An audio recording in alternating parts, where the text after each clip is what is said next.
So we're going to build this Phailozoo enclosure. Let's go. Here's the thing, every single little piece is like so well packaged in these tiny little compartments. All of your doors and pieces of glass have got shoulder pads. Like, what's that about?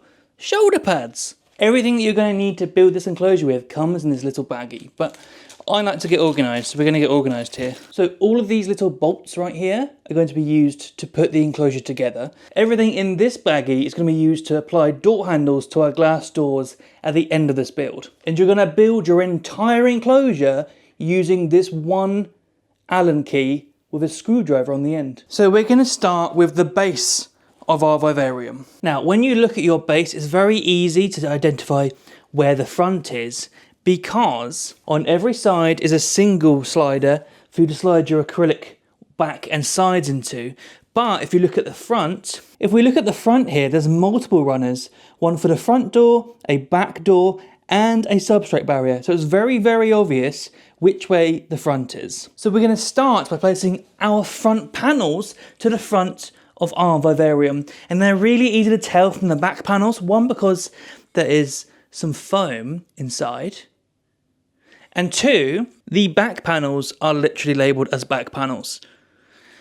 So the ones without a label and the foam in for the doors are your front panels. So what I'm going to do now is get behind my base.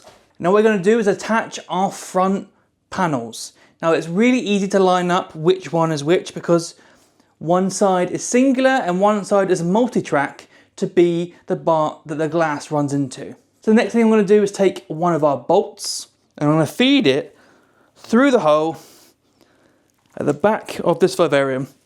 You can see it sticking out right here. And we're simply going to take the Allen key tool provided in the box, hold out our arm and begin to screw it in.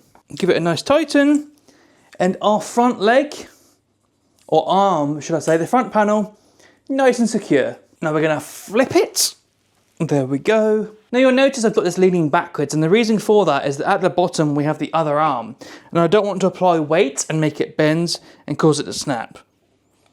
So I'm just having it leaning backwards, using the foam to support its weight, and voila, a nice solid arm has now been attached. So we're now going to attach our back panels to each point on the back of our Phailozoo enclosure.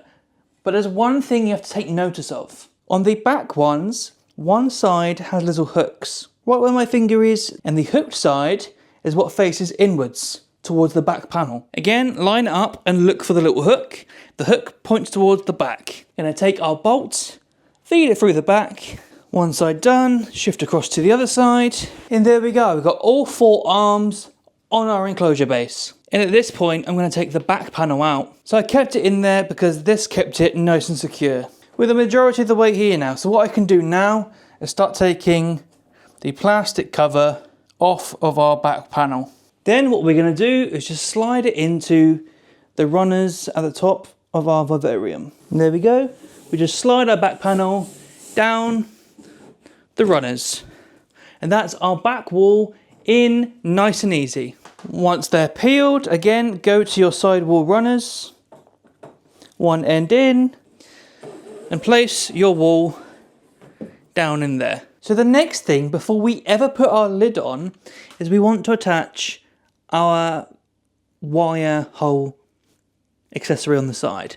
So simply place it through and then screw on like so. Our next thing is to take our substrate barrier and place that on the inner part of our runners. The next thing is placing on the screen at the top. Easy to know which way it goes. Logo at the front. Then what you want to do is just line up the runners at the top so that it drops down nicely onto your back panels and side panels. Once you've done that, take your remaining bolts, you should have 4 left at this point, and drop them into each corner. And then take your Allen key and screw it up. What we're going to do now is attach our doors onto our glass. But first we're going to take one of our little screws like this, place it into our plastic holder, feed it through, and now we're going to use the other side of our Allen key, which is the screwdriver. I'm going to start screwing in our door. So go into the point where you feel secure, but not too much that you're going to break the glass. But now look at that. Look at that door. It's so solid I can lift the glass by the handle and it's not coming off or shifting. It's solid. Now, if you can't get your glass in because it's too tight, you can simply just go to the top of your vivarium and just loosen up the front 2 bolts. Just slightly, just so you have a little bit of wiggle room to put your glass in.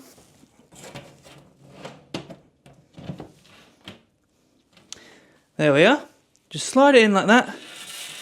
That's the back one in. Find your runners and then swivel your bottom half in to the bottom runner.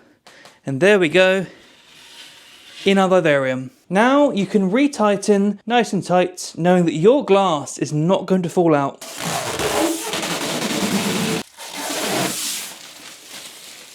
These tanks can look absolutely amazing, and when they're fully finished and done, here's how they can look. Here's my leopard gecko, and she lives in this 120 gallon Phailozoo enclosure. They're lightweight, they're beautiful and easy to build. And the one thing that I didn't tell you putting together this Phailozoo enclosure is I built the one that I just filmed in this video and this one by myself, and I have cerebral palsy, which means I have a neurological problem, technically disabled, where my hands don't really work. I don't really have the motor function the same way that you do. So if I can build it, you can build it. And I am basically the guinea pig of the industry. If I can build it by myself with hands that literally copy each other, I'm not doing that, literally copy each other. If I can build it, you can build it. And that's how easy these enclosures are to build. Thanks for watching, and I'll see you in the next video.